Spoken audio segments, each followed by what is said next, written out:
SK Super TMT, the long life TMT. Harihara Panchamasali ಪೀಠದಿಂದ Vachanananda ಶ್ರೀಗಳನ್ನ ಉಚ್ಚಾಟನೆ ಮಾಡಿದ್ದಾರೆ.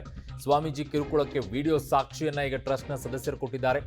ಮಕ್ಕಳಿಂದ ಮಸಾಜ್ ಮಾಡಿಸಿಕೊಳ್ತಾ ಇದ್ರು ಎಂಬುದಕ್ಕೆ ಈಗ ಸಾಕ್ಷಿ ಕೂಡ ಇದೆ. ಖುದ್ದು ಮಕ್ಕಳೇ ಟಾರ್ಚರ್ ಬಗ್ಗೆ ವಿವರಿಸಿರುವಂತಹ ವಿಡಿಯೋ ಕೂಡ ಈಗ ರಿಲೀಸ್ ಮಾಡಿದ್ದಾರೆ. ಹರಿಹರ ಪಂಚಮಸಾಲಿ ಪೀಠದಿಂದ ವಚನಾನಂದ ಶ್ರೀಯನ್ನ ಉಚ್ಚಾಟನೆ ಮಾಡಿದ ನಂತರ ಈಗ ಟ್ರಸ್ಟ್ ಸದಸ್ಯರು ಒಂದು ವಿಡಿಯೋವನ್ನ ಬಿಡುಗಡೆ ಮಾಡಿದ್ದಾರೆ.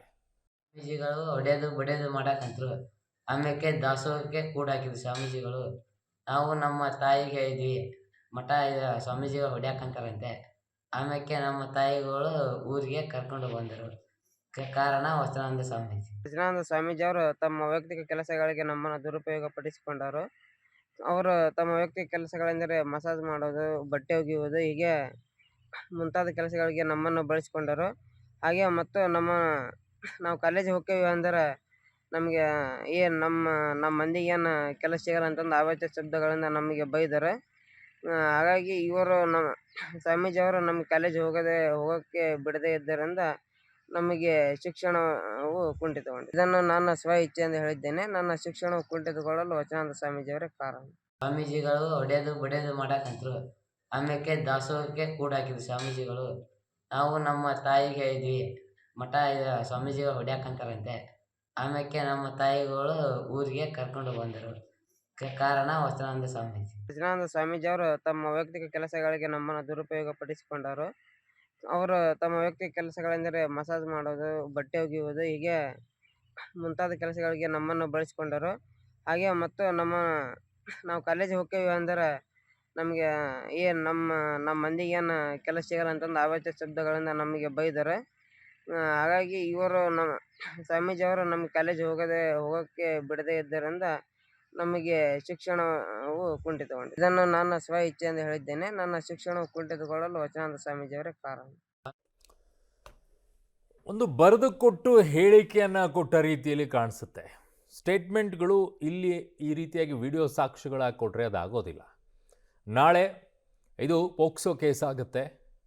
ಈ ಪ್ರಕರಣದಲ್ಲಿ ಅವರನ್ನು ಕರ್ಕೊಂಡು ಹೋಗಬೇಕಾಗತ್ತೆ, ನ್ಯಾಯಾಧೀಶರ ಮುಂದೆ ನಿಲ್ಲಿಸಬೇಕಾಗತ್ತೆ, ನ್ಯಾಯಾಧೀಶರ ಮುಂದೆ ಕೂಡ ಹೇಳಿಕೆಯನ್ನು ಕೊಡಬೇಕಾಗತ್ತೆ. ನನ್ನ ಸಹೋದ್ಯೋಗಿ ಈಗ ಪುನೀತ್ ಆಪ್ತಿ ನನ್ನ ಸಂಪರ್ಕಕ್ಕೆ ಸಿಗ್ತಾ ಇದ್ದಾರೆ.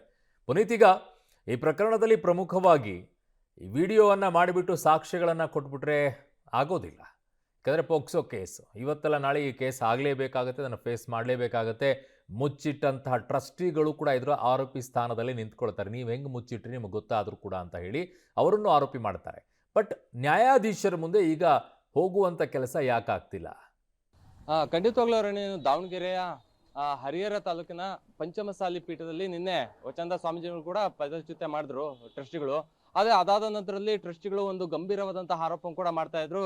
ಮಕ್ಕಳನ್ನ ಅಂದ್ರೆ ಮಠದಲ್ಲಿದ್ದಂತಹ ಅನಾಥ ಮಕ್ಕಳಾಗಿರ್ಬೋದು, ಮಠದಲ್ಲಿದ್ದಂತಹ ಮಕ್ಕಳನ್ನ ವಿಕೃತವಾಗಿ ಸ್ವಾಮೀಜಿಗಳು ಬಳಕೆ ಮಾಡ್ಕೊಂತ ಇದ್ರು. ಅದ್ರ ಪ್ರಮುಖವಾಗಿ ಮಸಾಜ್ ಮಾಡ್ಕೊಂತ ಇದ್ರು ಅನ್ನುವಂತಹ ಒಂದು ಆರೋಪ ಕೂಡ ಮಾಡಿದ್ರು. ಮತ್ತೆ ಅದಕ್ಕೆ ಸಂಬಂಧಪಟ್ಟಂತಹ ವಿಡಿಯೋಗಳಾಗಿರ್ಬೋದು, ಆಡಿಯೋಗಳನ್ನು ಕೂಡ ರಿಲೀಸ್ ಮಾಡಿದ್ರು ಪತ್ರಿಕಾಗೋಷ್ಠಿ ನಡೆಸೋರ ಮೂಲಕ. ಪ್ರಮುಖವಾಗಿ ಟ್ರಸ್ಟಿ ಚಂದ್ರಶೇಖರ್ ಪೂಜಾರಿ ಅವರು ಗಂಭೀರವಾಗಿ ಆರೋಪ ಮಾಡ್ತಾ ಇರುವಂತದ್ದು ಈ ಎಲ್ಲ ವಿಚಾರಗಳು ಕೂಡ ಕಳೆದ 2 ತಿಂಗಳ ಹಿಂದೆ ನಮಗೆ ಗೊತ್ತಾಯ್ತು. ಯಾಕಂದ್ರೆ ಮಕ್ಕಳು 60 ಜನ ಇದ್ದಂತಹ ಮಕ್ಕಳು ಕೇವಲ 4 ಜನಕ್ಕೆ ಬಂದಂತ ಸಂದರ್ಭದಲ್ಲಿ ನಾವು ವಿಚಾರ ಮಾಡಿದ್ವಿ. ಆ ಸಂದರ್ಭದಲ್ಲಿ ಮಕ್ಕಳೇ ನಮಗೆ ನಮ್ಮ ಮುಂದೆ ಬಂದು ಈ ರೀತಿಯಾಗಿ ಮಾಡ್ತಾ ಇದ್ದಾರೆ ಅನ್ನುವಂತಹ ಒಂದು ಅಂದ್ರೆ ಹೇಳಿಕೆ ಕೊಟ್ಟಂತ ಸಂದರ್ಭದಲ್ಲಿ ಅದಾದ ನಂತರದಲ್ಲಿ ನಿನ್ನೆ ಕೂಡ ಅವರ ಪೋಷಕರು 4 ಜನ ಮಕ್ಕಳು ಬಂದಿದ್ರು, ಮತ್ತೆ ಅವರ ಪೋಷಕರು ಕೂಡ ಬಂದು ಪೋಕ್ಸೋ ಪ್ರಕರಣ ದಾಖಲು ಮಾಡ್ತೀವಿ ಅನ್ನುವಂಥ ನಿಟ್ಟಿನಲ್ಲಿ ಧರ್ಮದರ್ಶಿ ಅಂತಹ BC ಉಮಾಪತಿ ಅವರ ಜೊತೆ ಮಾತುಕತೆಯನ್ನು ಕೂಡ ನಡೆಸಿದ್ರು. ಮಠದ ಮತ್ತೆ ಸಮಾಜದ ಗೌರವಕ್ಕೋಸ್ಕರ ನಾವು ಅವ್ರನ್ನ ತಡೆ ಹಿಡಿದೀವಿ ಹೊರತು ಮಕ್ಕಳಿಗೆ ನ್ಯಾಯವನ್ನು ಕೊಡಿಸುವಂತಹ ಕೆಲಸವನ್ನು ಕೂಡ ಮಾಡ್ತೀವಿ ಅನ್ನುವಂತಹ ಒಂದು ಮಾತುಗಳನ್ನು ಹೇಳಿದ್ರು. ಆದ್ರೆ ಈ ರೀತಿಯಾಗಿ ಗಂಭೀರವಾದಂತಹ ಪ್ರಕರಣ ಇರುವಂತಹ ಸಂದರ್ಭದಲ್ಲಿ ಮುಚ್ಚಿಟ್ಟಂತಹ ವ್ಯಕ್ತಿಗಳು ಕೂಡ ಆರೋಪಿಗಳಾಗ್ತಾರೆ. ಯಾಕಂತ ಹೇಳಿದ್ರೆ ಪೋಕ್ಸೋ ಪ್ರಕರಣ ಅಂತ ಅಂದ್ರೆ ಸಾಕಷ್ಟು ಒಂದು ಗಂಭೀರವಾದಂತಹ ಪ್ರಕರಣ ಆಗಿರುವಂತಹ ನೆಲೆಯಲ್ಲಿ ಇದನ್ನು ಪೊಲೀಸ್ ಅಧಿಕಾರಿಗಳಾಗಿರೋದು ನ್ಯಾಯಮೂರ್ತಿಗಳು ಯಾವ ರೀತಿಯಾಗಿ ಪರಿಗಣನೆ ತಗೊಳ್ತಾರೆ ಅನ್ನುವಂಥದ್ದು ಸಾಕಷ್ಟು ಕಾದು ನೋಡ್ಬೇಕಾಗಿದೆ. ಅರುಣ್. ಓಕೆ ಪುನೀತ್, ನಿಮ್ಮೆಲ್ಲ ಮಾಹಿತಿಗೆ ಧನ್ಯವಾದಗಳು.